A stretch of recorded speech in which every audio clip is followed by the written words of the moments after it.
I'm here with Matt with Walt Disney Imagineering.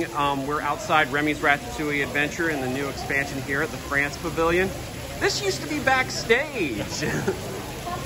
You guys brought this over from Paris. What was it like to take that attraction from there, bring it over here, create this architecture that had to work with the France Pavillion that was already here? Absolutely, you got that absolutely right. This attraction is actually very true to the Paris attraction. The major differences happen out here in the area development, where, like you said, we have to blend the World Showcase aesthetic, which is a charming, a place that's inspired by the food and the architecture, the art and the music of France. We have to blend that with the Paris that you see in the film Ratatouille. That's a Paris that's whimsical in nature. It's vibrant in color. The buildings sort of are a bit askew. Each of them has a different lean to it, and the downspouts are crooked. The windows don't line up. It's those details that sort of bring to life the Paris that you've seen in the film Ratatouille by Pixar, and it's because of that our guests would then feel like they're immersed in the story. So it really makes it an incredible experience for all ages to enjoy. What's it like to use? You guys use a lot of perspective in that attraction because you're supposed to be the size of a rat. That's right. I mean, what was it like? All of you coming up with trying to figure out how do you do that? Right. So there's actually a moment in the queue where you get shrunk down to the size of Chef Remy.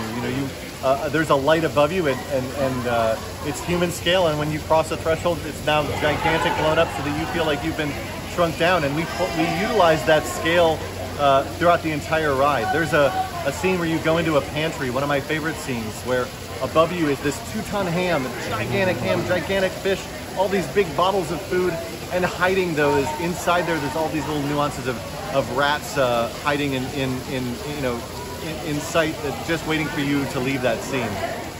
So let's take a look at some of the architecture you guys have created for this. Sure. One of the things that's incredible is this fountain. So, obviously you see all the homages to Remy and the rats. These bottles of champagne have special nozzles to make it feel as though the water that's coming out of there is actually champagne.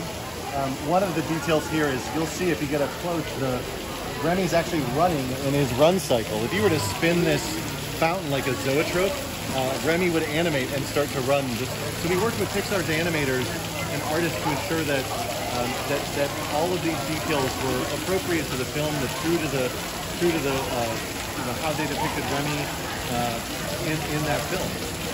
Another detail is Ego, the critic, has opened up a wine shop here. Nah. You'll notice that all of the bottles tie to when the film opened, when the Paris attraction opened, and when this attraction opened. Fun little details like that.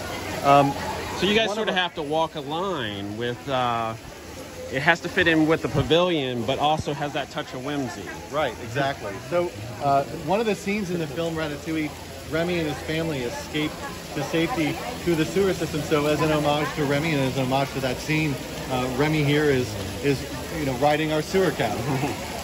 And then lastly, not only do we express to the architecture that's true to Paris, true to the Paris that you see in the film, but it's got this crooked nature to the nuances. All these none of the details line up. They're all a bit askew, which really brings to life that Paris that we see in the film. And then lastly, you'll see details like Get around. like Skinner's scooter or Colette's motorcycle. These are inspired by the film itself, right? These are, you'll see them used in the film, and so we brought them here for guests to interact with. Thanks, Matt. No problem.